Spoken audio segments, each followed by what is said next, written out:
Hello, everyone. Welcome to Tech Talks. It's been several months since I've had the ability to do another Tech Talks. But here I am with my friend Jeremy. Jeremy. Hello. Julie is now at work and is not able to do Tech Talks regularly. So Jeremy is coming in, and he is more of a tech person than Julie was, but we will still try to make it consumer level technology for the understanding what's going on in the tech world for those that don't. Cool. And right now, the main focus is obviously the new Apple launch with the iPhone 12. Yep. And they have the 12 mini and then the 12 Pro and 12 Pro Max as well. What I've heard too is you can't pre-order the iPhone 12 Pro Max right now, right? But can you get the mini? I know you can the normal 12, but is the mini also later? I actually don't know. Let's take a look. Yeah, I just saw the commercial. I couldn't remember. Pre-order. Because I thought they were coming out at the same time. That's usually how they were. Yeah, it says 17 days until the release of the iPhone 12 mini. Okay, so the mini must be so they are delayed. So when does the 12 come out? I know the 12 you were able to pre-order on the 16th. I think it's going to get delivered by sometime in this week. Huh. But the Pro Max you can't pre-order till like November 6th or something. Which, yeah, I thought that was weird. I feel like every other year that they always come out at the same time. Yeah. I wonder if It's their overplayed. deliveries have been shortened. Yeah, I don't know. Oh, yeah. Here it says November 6th is the release date on the 12 mini. Okay, I think that's the same as the Pro Max.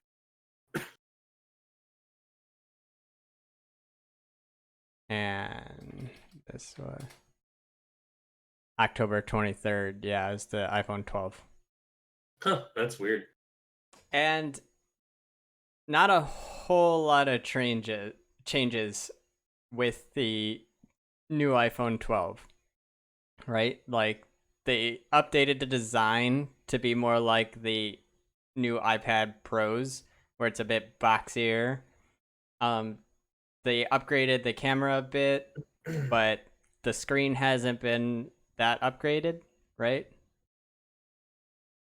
Yeah, I think they now have it's called the OLED, like the OLED, like it's the same one that the 11 Pros have. I think they all have that now. Oh, they all have the OLED, I believe that was the only but they big. don't. They're at the 90 hertz refresh rate still, right? Yep, it's not as good as the iPad.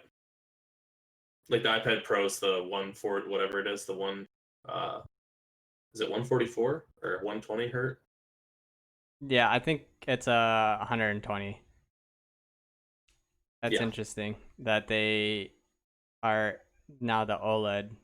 Uh, the A14 Bionic chip, which most people, it's just the newer chip, and Apple's very good at making the chips to make them very efficient. Yeah, because they used the same chip for like a while, right? Um, the 13, the A13, I think I don't know. Usually, I thought they usually come out with a chip every phone, like a new version, but I don't know. Fair enough. Uh, one cool thing though is that MagSafe, they're bringing it back for the phones. So, you remember the laptops used to have that magnetic charger, Yeah. and now they got rid of those for the USB-C, but they're taking that technology and moving it into the iPhone. Oh, so it's gonna be kind of like how smartwatches have the wireless little charger. Yeah, That's and kind of this magnet. that It's makes like a it so magnet. though, yeah, the magnet makes it so that it'll always snap in place, which is really good. So because wireless charging is a little bit finicky, because if you don't put it in the exact right spot, it doesn't charge as fast or at Yeah, all. I wonder if how that's gonna work with like people using different cases and stuff. Like if that's gonna interfere. Well, they have mag cases that they have a whole lineup, so that instead Oh, of of getting course. a case that goes around the phone to snap in, it'll snap into the back with a mag charger, and then you can have another layer on top of that for like that. You know how those cases that have that little credit card holder? Yeah. You could have that snap to the back, or have no case, just have the credit card holder snap to the Uh, back. oh, okay. That's I kind of thought that's awesome. genius. I Yeah, think that's Google pretty. should steal it. Yeah. And uh, next up, more Apple news. This is actually going to be kind of a backlog of a lot of things that happened over the months that we're going to be grabbing highlights from, just so everybody's kind of caught up on random news headlines Well, over these different technologies. So one of the questions that came up, to give an example, is MacBook Pro chargers, um, using those for iPhones and whether it's safe. And 9 to 5 Mac actually had an article back in September, that confirmed that Apple has tested, and it is based off of the phone receiving the power that judges how much power it gets. So if you have a 95-watt mag or power brick, the uh-huh. phone will only accept as much as it needs for fast charging. So So it won't destroy your you phone. can use them across devices. Yes. You'd be able to use the USB-C plug or whatever plug. So yeah, you're pretty safe using your MacBook chargers as your phone charger. Okay. That's nuts. I didn't even think of that. Yeah, I think a lot of people in a pinch, they might be concerned, but they like have their laptop charger, they're in their hotel room, and they realize they don't have their phone charger, You know, I whether that guess would I work. could see one way if you're trying to be like a tech savvy like person or especially, if you fly a lot or travel a lot, I think one of the biggest things for tech is like maneuverability and things like that. And it would be kind of ideal if you could have one charger that works for all of your devices instead of having to pack, three or four different cables for everything. So that's kind of Yeah, a cool concept. it is nice. Apple's only doing 50% of that, right? Like their new iPads are USB-C, their new MacBooks are USB-C, but their phones are still Lightning, and it doesn't look like they're planning on changing that. Yeah. It seems like they're pushing more towards the wireless, I guess, then. Yeah, I think that is what they are trying to do. Which, in all fairness, that would accomplish the same goal. Is if they just use USB-C to mag strip, and then they just have your phone plugged into mag strip, and then they have it for the laptop again for some reason or somehow. Yeah. I'm surprised they haven't made a tablet that's wireless, like that you can do wireless charging on for. Yeah, I think I think right now wireless charging is pretty niche, and not a lot of demand for people that have tablets because those are huge batteries. It would take a long time because wireless charging doesn't have fast charging. It's almost like the same as what it used to be when you had like a 5-watt charger and you had to charge it overnight. Yeah. And doing that for a battery the size of an iPad. Yeah. Although, I mean, Samsung is on a good like mark for that, I guess. If you think about how they have the ability to like you can use your phone as a wireless charger, so I Yeah. guess like you could have your phone plugged into your computer, so your computer's charging your phone, and then you're sharing that charge from your phone and wirelessly charging another device. Like that's kind of cool. Yeah. I do like wireless charging your watch. That is a Yes, good feature to have. I agree. Although my watch is a Fitbit and they're still using this archaic kind of snap The micro to USB snap. charge. But it's fine. Like the Fitbit that I got, I mean, they don't have to be recharged for like 4 or 5 days. So, Oh, that's awesome. yeah, you don't have to really worry about it. Um, and I think that was the Apple news, unless you had something on your end. No, actually, maybe a thought. I don't know how much you've looked into it, but something that I've been curious about because I'm thinking about getting a new iPad soon. So I guess some advice would be appreciated here. So you've got with this new launch, the iPad Air that's coming out, and it has the new latest chip, the 14, Mm-hmm.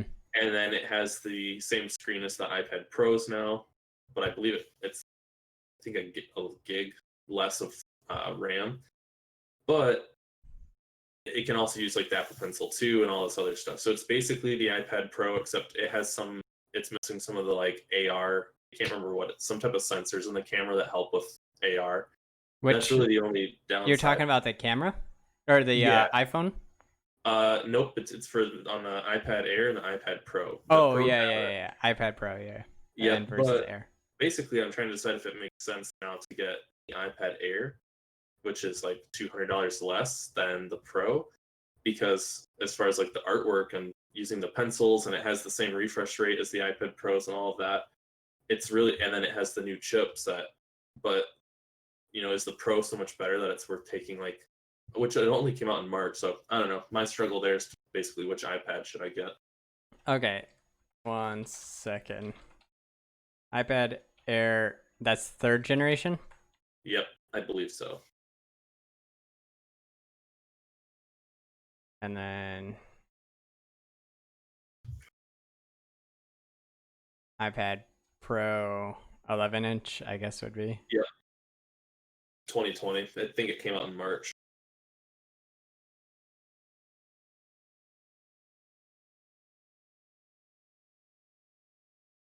Retina. Let's see. What is. Oh, here, tech specs. Tech specs.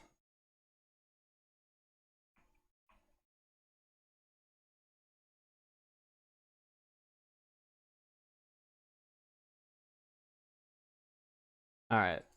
Retina.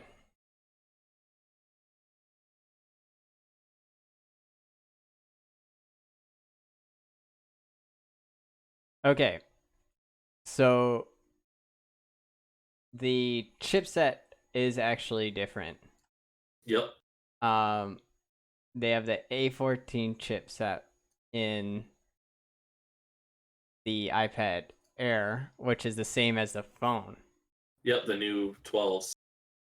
and the um iPad Pro has the A12Z Bionic Yeah. chips. What is the difference between those? Yeah, that I don't know. Because when the specs came out too, like, they hadn't released information about the A14, so I think it's the chip's a little bit better, but it's also new. And I was just looking it up. It looks like they used the same chipset for about 4 years. Ah. So like each like the iPhone 7, 8, and then like the XR were all on the same chip.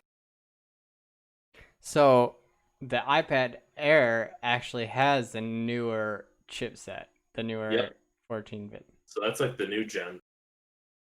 Interesting. So that's where my Um, debate is though, because I think the Pro still is a little bit more powerful, but now the Air have more. It's going to be more relevant spec. yeah, the I think let's see, 12 megapixel camera. All right, yeah, you do get a lesser camera setup, but it's not like many people use iPads for that anyways. Yeah, I know exactly. Um, yeah, the AR like you mentioned before. The memory size also is dramatically less. Yeah, what The it starts at 128, the other one's Yeah, 256. yep. The other one ends at 256. The other one 256 is just the middle ground for the Pro. Oh, okay. And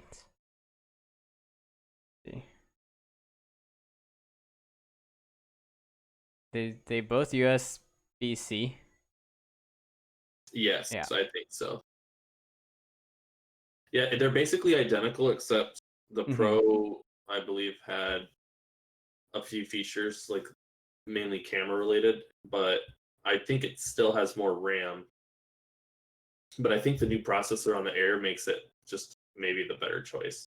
Because especially if you're doing it for like note taking and like all the like Yeah, if you're repetitive not doing a things. lot of multitasking, I'd say if it cuz the RAM that would mainly affect multitasking.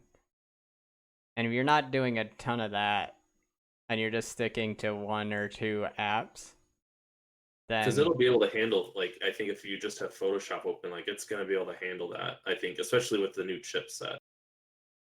yeah, Photoshop uses a lot of processing power. Um, and the ones that are built for iPad are pretty efficient. Yeah. So I'm thinking the answer kind of seems to be The iPad the Air, value. yeah. Yeah. And now maybe this coming March, if they release a new iPad Pro, maybe that would be the better choice then. But I think right now, the Air just makes sense. Yeah. Yeah, they do update iPads quite regularly. Mm, Okay. So that should help out with anybody that's trying to decide between the iPad yeah, Air for sure. or iPad Pro. Next we're gonna move to the one of the other ends of the triangle here, uh, to Xbox and Microsoft, Ooh. and um, there was a few things here. First of all, the Xbox Series X is coming out in November, along with the PlayStation 4. So Okay. those are going to be the two biggest, like I'd say, gifts of the Christmas time season. A Wait, lot is of it PS? Is it the PS5, right? Not 4. PS5. Yeah, Okay. PS5. Sorry. Yeah, the PS5 and the Xbox Series X. Not Okay. to confuse it with the Xbox One X. Yeah, I like how they've gone from Xbox One to Xbox 360. Or sorry, they've gone from Xbox to Xbox 360, Xbox One, One X, all these different things. Yeah. And right now they currently have the Xbox One X and the Xbox One S and the Xbox One S all digital. Oh, And they're going to come out with the Xbox Series X and the Xbox Series S, which is going to make every parent in the world so confused as to what their child wants like, hey, for mom, I Christmas. want for Christmas. I want to get the Xbox One Series X, and they're gonna go there and they're gonna be like, wait, which One X Series X1 box? Yeah, it's it's a disaster when it comes to their naming scheme, and I don't know why they decided to do this. But to clarify, Xbox Series X, that's the main new power phone. Anything with the Xbox One in it is not the new stuff for any parent out there trying to figure this out. Maybe the guy who's in charge of naming the Xbox, maybe it's just his name is something weird like Brian Michael Taylor, where he just has 3 first names. His name is And Phil Spencer. At least he's the one in charge of Xbox. There you go. Which name comes first? You don't know, the 1 or the X? Yeah, no, it's ridiculous. As for Xbox versus PlayStation, I think most people at this point have their preference, but this is, I think, going to be a pretty close console generation race, not like the last couple times where Xbox clearly dominated or PlayStation clearly dominated. I think this time it's going to be a lot closer around, but PlayStation might have the early lead because it has better games coming out in the beginning. Also, Halo was postponed till next year, so nobody cares about Xbox because that's kind of the only game that they have going for them right now. Yeah, if only Titanfall would have worked out. Yeah. In that Monster Hunter game, that was pretty cool in that first game. The Monster Hunter? No, not Monster Hunter World. You remember it was like it was groundbreaking for its time where it was like 4v1. Evolution. Evolve. Yes, Evolve. Yeah. Evolve. That wasn't Xbox though. That was just a game. Oh, I thought that was like an Xbox, but then you know what, that makes sense because we played it on the computer. So yeah, I don't think that was just Xbox. I don't remember what Titanfall was. Yeah, I think Xbox bought the studio, or somebody bought the studio. Yeah, because I remember. I don't know. See, I've had both of them. I've had Xbox. I've had PlayStation. I think of them sometimes a lot in the way of Apple versus Samsung. I mean, like you said, everyone has their preferences. I am curious because I saw this year, like, the Xbox seems like it might be like a little bit more powerful. But I don't know. Everything looks really nice up on the PlayStation side, and for me, the only reason, because I mostly play on PC now, the only reason I'd get a console is for console specific games. Mm-hmm. And since it seems like Microsoft's going mostly cross-play, I can play all the Xbox games on my computer now. Yeah. So I might as well get the PlayStation to get a few exclusives that, like, I want to play The Last of Us 2 Part 2 so bad. But yeah, I'm in that same boat, and I actually could even see myself getting the digital version of the Xbox, so the Xbox Series S, which is the lower price Xbox, but I could use it so that when I wanted to play my games, my Xbox games on the TV, I could just boot it up real fast. And so actually, what could you explain? I'm not gonna lie, I haven't even heard of this digital only version of the Xbox. Yeah, so there's the Xbox Series X. That's that black brick that you see everywhere. And then there is the Xbox Series S that is like a white console with like a black spot in it. That is the all digital version. It doesn't have a disc drive. Okay. It plays, Does it play at 4K? I have to remember. It's also a lower graded version, which is why I think I'm still, if I were to get an Xbox, might be the Series X still, because of having the high resolution gameplay.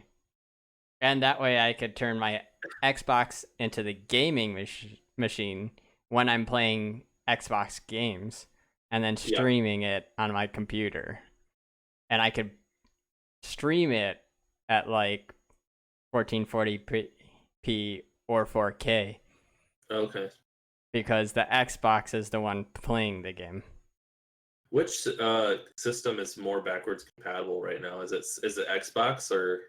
Xbox would be by the numbers because Xbox is backwards compatible all the way back to the first Xbox. Okay. But PlayStation is backwards compatible between the PS5 and PS4. Okay. And yeah, it's going to be a tough one. The PlayStation right now has better games, I think, coming out right at launch. There's a lot of hype behind PlayStation because the last generation was really good, and Xbox the last generation wasn't that great, but Xbox is becoming more consumer friendly, and with the Xbox Game Pass combined with the Xbox, and also what is it, that Xbox Ultimate Pass or whatever, where you Mm-hmm. can not only just get games, but it's essentially a subscription console service where you can trade out your Xbox when the new version comes in. Oh, It's a okay. That's kind of cool. it's a great value proposition because the Xbox Game Pass alone is, I think, like $15 a month, and a lot of the newest titles launch on it. And it's essentially like Netflix for video games. Not Okay, like that makes Stadia sense. pretended to be, but like legitimately, it's $15 a month. I think it's 15. Maybe I have to I should look this up. Yeah, because then you're supposedly, if you pay that, you can trade in and get the new Xbox every year or what every time they launch it. Not that one. That one's even that one's like the ultimate pass or something like that. Okay, that's okay. I was like, geez, that's not cheap. Um Game Pass. You can join for $1, but I'm trying to figure out.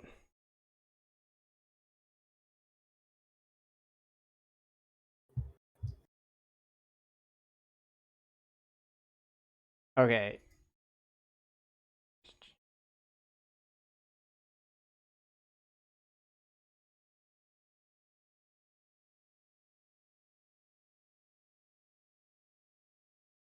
Okay, so there's the Game Pass. There's the Game Pass for PC. Each one of those I think are $10 a month.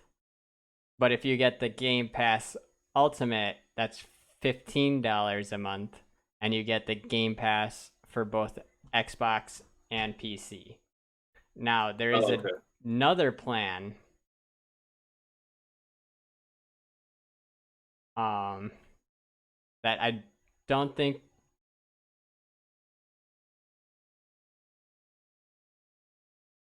Oh, yeah. And then here's the last plan, the all inclusive pass, Xbox All Access, which gives you an Xbox Series X or Series S, plus 24 months of the Game Pass Ultimate for 24 $25 a month for 24 months. Okay. So that's the one where you get the console and the games. And like $25 a month, a lot of people would take that to get, they never have to buy a game, essentially, unless there's a game that comes out and is not on the Game Pass.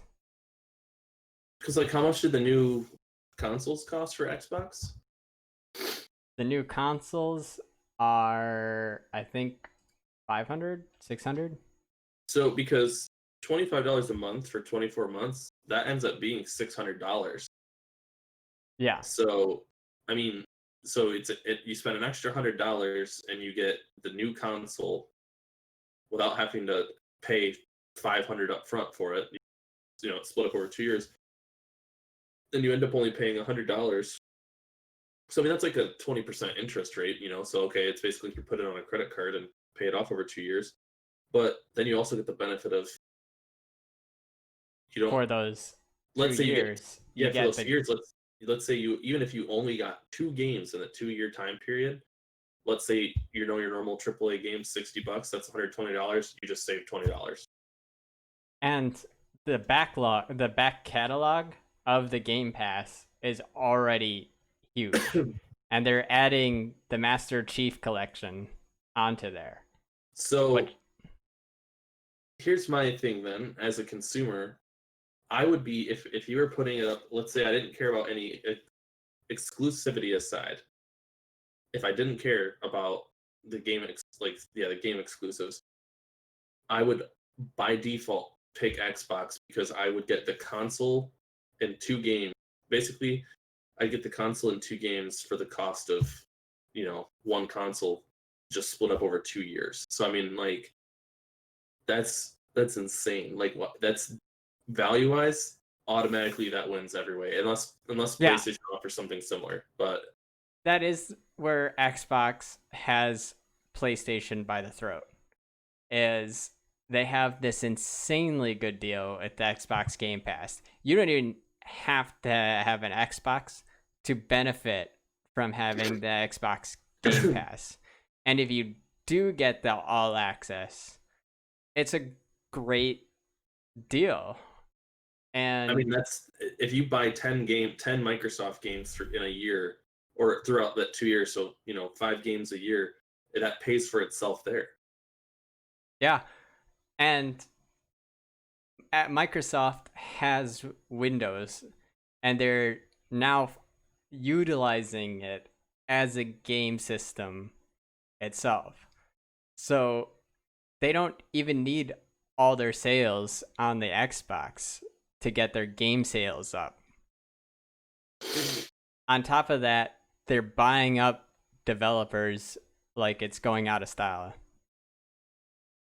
So, plus Minecraft is Microsoft stuff now, yeah, right? Minecraft is also Microsoft. Like one of the most successful games ever.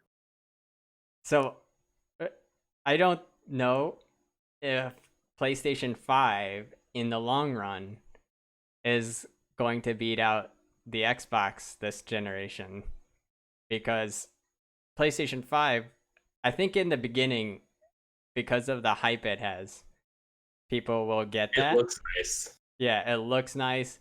The PS4 was way better than the Xbox One, but once it comes out, there's like a gaming lull until God of War comes out next year. And I think all the people that have Xbox will be enjoying the fact that they can play, if they have a computer, they can play the Xbox games on a computer or on a console.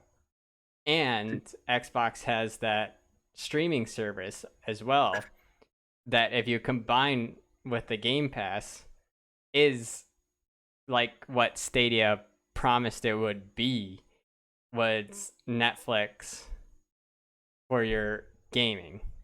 And you could stream it anywhere, even if you have a crap laptop. Yeah. Not to mention, then you can always throw in like something where like you get that, the $13 Disney bundle where you get like Disney, Hulu, ESPN. So when you throw that in, then you throw that in with yeah, like the Ultimate Game Pass, and like you've got new console, all the different streaming services you want, games that you like. That's like they've created the ultimate gaming experience. Actually, they Yeah. just created the ultimate entertainment system, like Yeah. ecosystem. A better version of it than what they tried 4 years ago. Yeah. Or 6 years ago, whenever the Xbox One came out. Yeah. But yeah, no, I think Xbox has it this generation. But I still would buy the PS5 just to play The Last of Us. I'd I'd get it for Spider-Man and God of War. God of War. Yeah. Oh, and Demon Souls. Yeah. Yeah.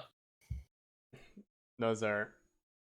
But I think I'd probably get that, beat the games in one weekend. I'd go get it from Best Buy, beat all the games, and then like return it within the 14-day return period, and then get my Xbox. So. What PlayStation does have is one of the most accessible VR experiences. Which I'm hoping to break into that 2021. I'll have some discretionary income, so I can finally get like a decent setup. Because I've played with like, when I bought my what did I get? I bought the Galaxy S9, I think, and I got like a free Galaxy Gear headset. Mm-hmm. Obviously, that has nothing on like an $800 set, but oh yeah, like, oh my goodness.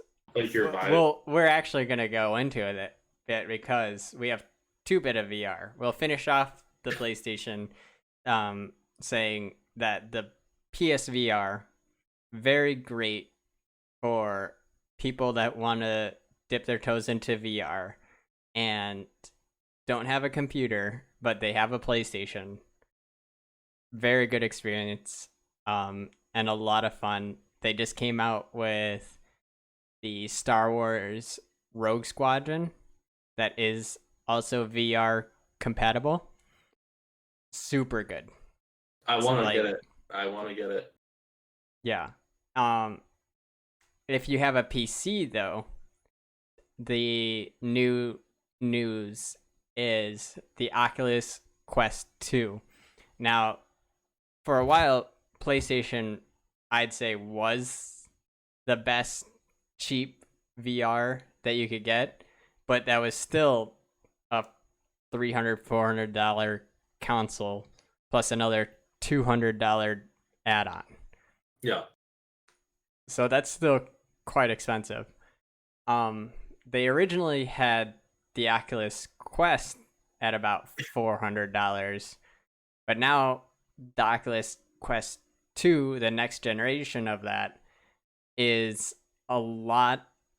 I think it's a better upgrade, making it one of the best cheap VR systems. But the Quest is where it's its own operating system, right? Or Yes, it's like its own console. The Quest is where you don't even need a computer. It's starting at $300, I believe. Let me look this up again.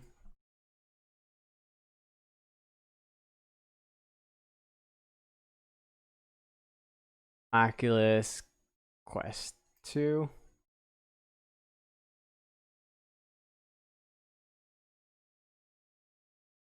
Yeah, it starts at $300. You can get a $400 version that has 256 gigabytes of memory on there.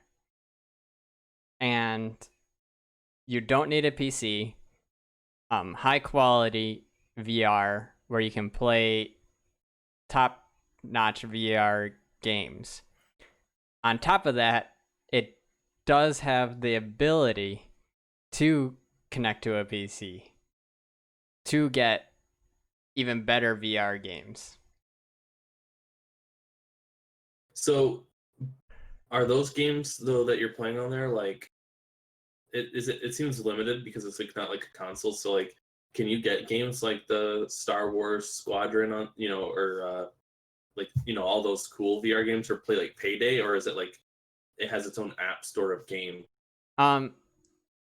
the Oculus is owned by Facebook, and that's also one of the caveats to this is you have to have a Facebook account in order to use it. The games in that ecosystem are games that are high fidelity full games. I'm just looking it up. They have The Walking Dead in there. They have, let's see. Man, I'm not even. They have Beat Saber.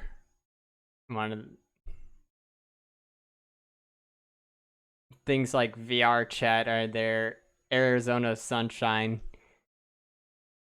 And then, so when you're playing it by itself, here we go. Most popular. So that's like the downside that you have to be careful with. This is like developer games, and if you buy this, you have to hope that people are going to keep updating the libraries here because you're not going to be getting like these AAA games. Well, most VR games aren't AAA.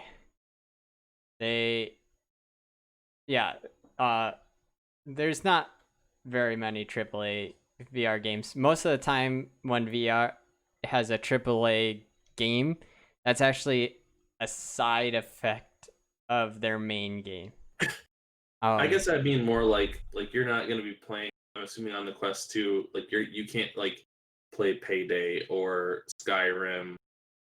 Yeah, Payday and Skyrim are essentially the developer made a PC game that they added VR support to. A lot of the Oculus games are ones that were designed from the ground up to be VR. And the ones that we play on computer in VR are not the ones that you're going to be finding on the Oculus store. However, okay, but you're finding good quality games? Yeah, there are good quality games. There's Beat Saber, Super Hot, Onward, Walking Dead, Vader Immortal. Arizona Sunshine. So yeah, there's good VR games on the platform, and you can connect it to your computer and then get access to those Steam games that are VR as well. Gotcha. My critique is if you are using the Oculus, it doesn't have a robust ecosystem for all of the controllers. Like, my biggest upgrade to VR since I got VR was the new controllers, the Valve Index controllers. They allowed it so that when you grip the controller, your hand actually grips in game, and when you let go, the hands, like all the fingers are all like in game opposable and things. Yeah.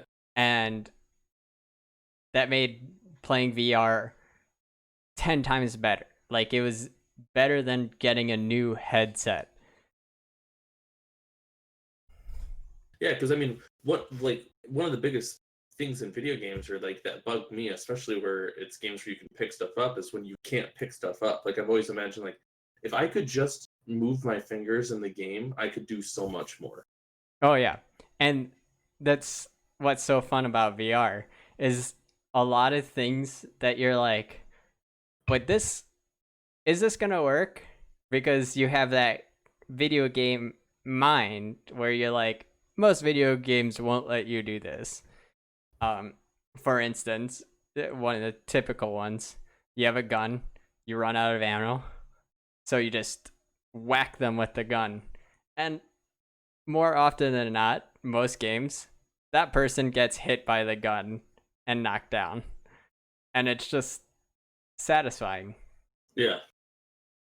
Same thing with putting through things through windows, right? Yeah. That you're like, oh, I just need to throw this into that room real fast. It's quite good. Right now, I've just been playing that new The horror horror. game. Yeah, I was Phasmophobia. watching you guys. I think we were playing with Luckless or someone.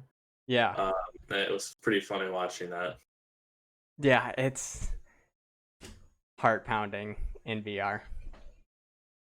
Could you imagine if they had fear in VR back in the day? Oh my goodness, I'm hoping that they do come out with a fear in VR. But this is Uh, the closest thing that you're gonna get. My goodness, just standing in a house in that house with like you hear in the background doors opening and closing. A phone rings off in the distance. You're in like a decrepit high school. Remember when we went into that hospital? yes.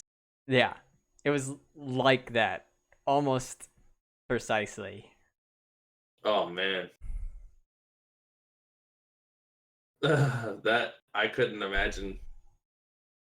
It that it was that good. It was the only thing is um obviously being in real life, we had that like every step that we took, we're ready to bolt the other direction. Oh man, and you remember when you could hear like because you and me are being so quiet, like, and I feel like you could hear your own heartbeat almost. But you remember Mm-hmm. you'd hear like the droplets of water. They go, and then you'd hear Yeah, it like echo across the tile floors. Dude, that whole time, every I yeah, like it sent like shivers down my. Oh man, that was yeah. spooky. And so in here is probably the best recreation of that feeling. It's not exactly there, but And you're 80% not of the going to get way. asbestos poisoning. Yeah. So that's the Oculus, Okay, okay. $300 VR. I'd say if you're interested in VR, try it out because once once people have that high quality VR experience, I've yet to see somebody be like, it was okay. Well, I here's was my question expecting then, better. because again, I'm a consumer. Um, I'm the above average consumer, and yet I'm complete novice when it comes to VR, and I'm just starting to look to get into it. So I keep hearing people say like, yeah, like the Oculus Rift. Well, now it's the Rift 2. That's a really good like entry level thing. Like if you're interested, try it out. But that's like a pretty expensive like, hey, try it out, because like what my question is, if I try this out, I spent $300, I'm like, I really like this. Now am I gonna want like HTC Vive or like the more expensive Oculus, or like shouldn't I just assume, should I just skip right to the more expensive ones, or like why would I If want to do the you Quest? Yeah, if you have a PC, this is the best way to go on that. If you have a PC that can do VR, I would say just go for the better headset. Go for like a Vive or the Valve Index. Valve Index is super expensive, so if you don't want to go that far, go for the Vive. If you don't have a super high-end PC that can do VR with like a 1080 graphics card, then then the other question is, do you have a PlayStation? If you have a PlayStation, I would say probably do the PlayStation VR because Sony's heavily investing into that, and you don't have to worry about Facebook's whatever you want to worry about Facebook. If you don't have either of those and you want to try a VR for $300, that's the best price point you're going to be able to find in the near future. Cool. Thank you.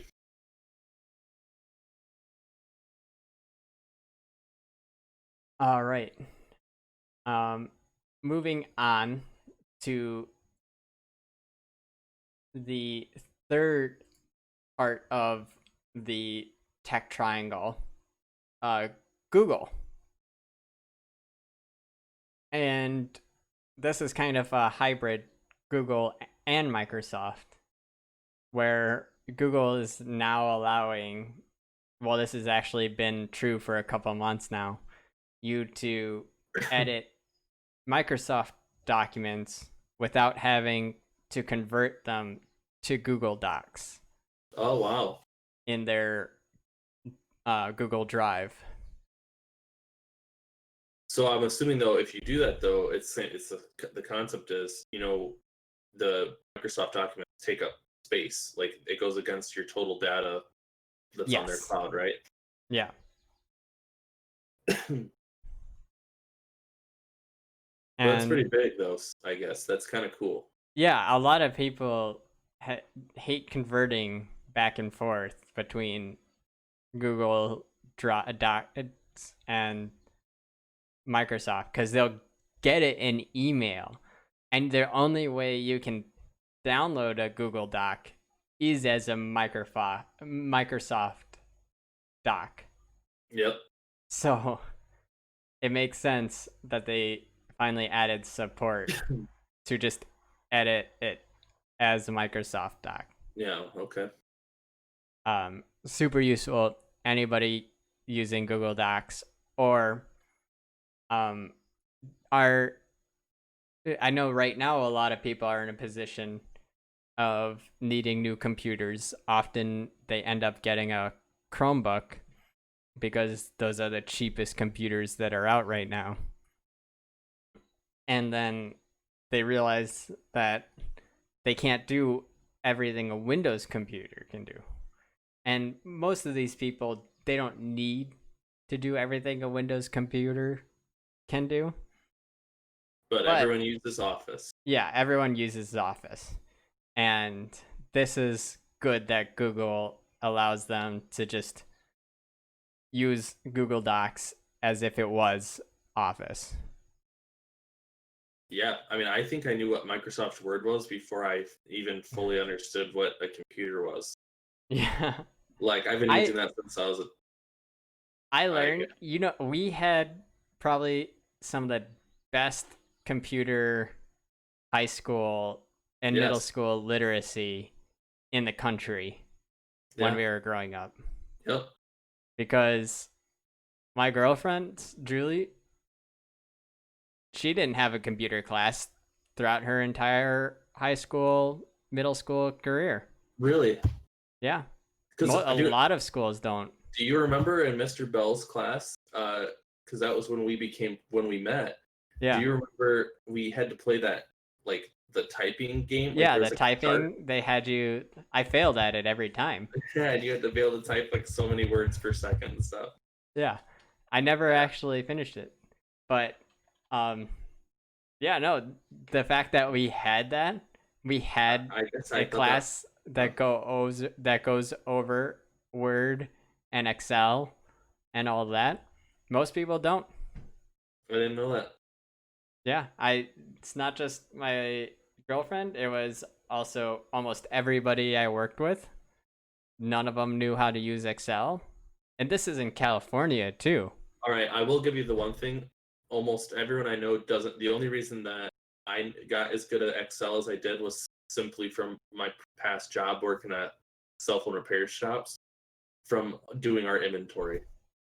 But we still had an Excel class. We did. We still knew the concept. We might not have been able to put as complex formulas as we did back then, or in the CPU, but we understood how to build a simple formula like equals cell 1 plus cell 2. And we did learn that. And I guess I thought that was just a part of high school.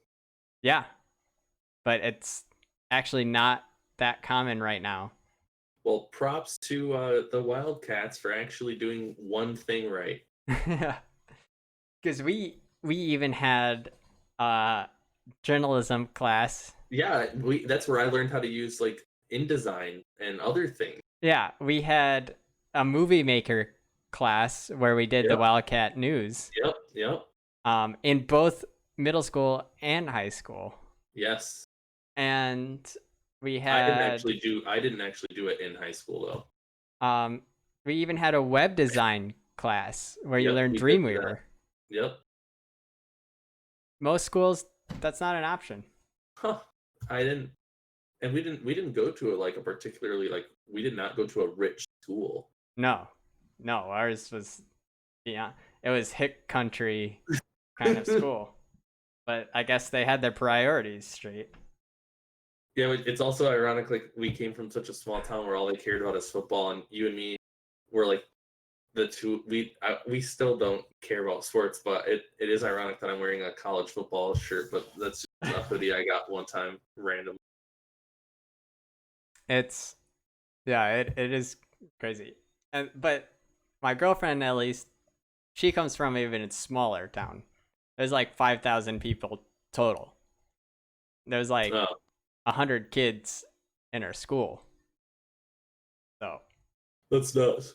yeah, we still had like around 800 kids, right? That was our school population. Yeah, I think so. But yeah, back to the news. You can now use your Microsoft documents without having to convert them to Google in Google Drive. Gotcha. Lastly, Google Maps is added an overlay to show COVID-19 case trends. Didn't they also Which, just start working with Waze as well? probably. Like I mean, Waze radar and map? Google's are very tied together because Okay. the Waze developers are ex Google employees, Oh, okay, cool. I right? wondered if it was incorporated. Yeah, they're very closely tied. Okay. But so you can see COVID cases. You can see general trends. Let's see what it says here. The Verge had an article back in September 23rd. And it says it shows a 7-day average in each area per 1,000 people. And it's color coded. So if you're looking to make plans going to certain areas, you could check out the COVID trends, That's which cool. is super useful for planning out what you Yeah. want to do. I've noticed like a lot of times I went to breakfast at Tiffany's and a lot of different like restaurants and places you have to fill out like a tracking form. Yeah, And then I also noticed on my iPhone I have an option to turn on tracking, like they can track where I've been so that if someone else got COVID, like they can alert like, hey, you might have gotten COVID and stuff like that. yeah. iPhone. I don't know if Google has anything like that. I know also there's been on the Apple Watch and Fitbit studies that you can join voluntarily to monitor. And we don't in California have that tracking method, which is kind of funny because you'd think California would have like the most rigid of Yeah, systems, you would think. but it's not. It's actually um, very laid back. That's interesting. In a sense, it's not laid back when it comes to the ideology, but it is very laid back when it comes to the practice. Because basically, they just moved everything outside, and then they call it good. Yeah. Which is whatever. But it is nice. All the restaurants now have like this outdoor seating That's cool. Yeah. parklets, and it's Unfortunately, actually pretty Michigan is nice. coming to the end of its outdoor seating time. So, Yeah. so I have a question, I guess. Then that's still with Google. Yeah. Why? And if you guys, if you've covered this in a previous Tech Talks, just that's fine. Direct us to that episode because then I can also get my answer there. But why are they getting rid of they're no longer going to be supporting Adobe Flash? So like there's a lot of I play when I'm bored or like in between Dota matches, like loading screens, I love playing a bunch of Flash games. They're getting rid of it. Why? Yeah, because Flash, and this actually we haven't covered that much, but Flash is essentially outdated. HTML5 and CSS have taken over what Flash did, so there's no reason for it. And those Flash games are just a kind of part of their times. They're gonna die. Yeah, they're That's sad. and I mean But I'm all the sure other they could build game. You can build directly into HTML5. so that I'm sure conversions might happen. Yeah, I mean But whoever wants speaking to of computer do that. classes, you remember back in school, Yeah, you'd be sitting there and you could go to like you had like the free Flash games, and I used to remember playing like the box zombies and like yeah. all these different like the zombie survival, Oh, you and remember YouTube? You needed yeah, Flash to you play needed YouTube. Flash. Now that all go away. About 5 years ago, they moved over to HTML5 and for the whole site, and they don't need Flash anymore. No, Gotcha. no site needs Flash anymore. But it's just Chrome. I've been also starting to look at. I've been using other browsers as well, but Chrome was always my default for so long. Yeah, Edge, Edge, I think is really good. I Yeah, it's one of my favorites so far. my problem was it didn't have a password generator. That was one of them, at least, and I find that super useful. Oh yeah, I use LastPass. I've always used LastPass. Yeah, I Similar concept. because my thought process on that was LastPass. It's a smaller company than either Google or Microsoft, Yeah, and it does the same thing that's built into their browsers. fair enough. Yeah, I think And was using LastPass before. Well, I wasn't using their random generator always. I use it to store a lot of mine, and I didn't always use that. It was mainly for my phone too. So like I didn't.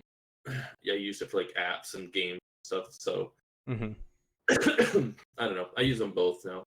I've been using Edge for a while because it has the right click to read the page, Yep, I which like is that. super nice. Chrome, it's hidden somewhere. I still haven't found it. Um, and the other thing is, but Chrome, since I have Android phone, Google is the one keeping track of not only my Chrome passwords, but my app passwords. And that crosses between computer and phone a lot better than Edge's Yeah, just passwords and I love being crossing. able to do like the handoff from like if you're reading something in Chrome, and I can go over to my desktop, open up Chrome, and boom, what was on my phone is right there. Yeah, Edge has that too. If you download it, yeah, Yeah, if you download Edge on your phone, but that's the what Edge is now Chrome based, just like Chrome, hmm and Firefox is now gonna become hmm Chrome based as well, okay. and so everybody's gonna be on this Chrome based train.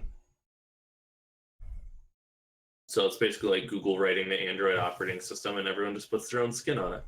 Yeah, essentially, and that's not a bad having a universality for the language and stuff of how things are read makes it a lot better on our end as a consumer, right? Yeah. Because then Yeah. we don't have to worry about what we get. It will work regardless of whether we use Chrome or Edge. Because back in the day, remember, different browsers couldn't do certain things that other browsers did. Yeah, absolutely. All right. Well, I think that's it for this week. Thank you, everybody, for listening. And we'll be back next week, right, Jeremy? Sounds good. Sounds like a plan. Thanks for having me on as a cool little guest host. My pleasure. Yeah, hopefully we'll be able to get this up and running again so that we'll have a more regular tech talks. All right. Sounds good to me. Have a great one, guys. Yeah. Bye.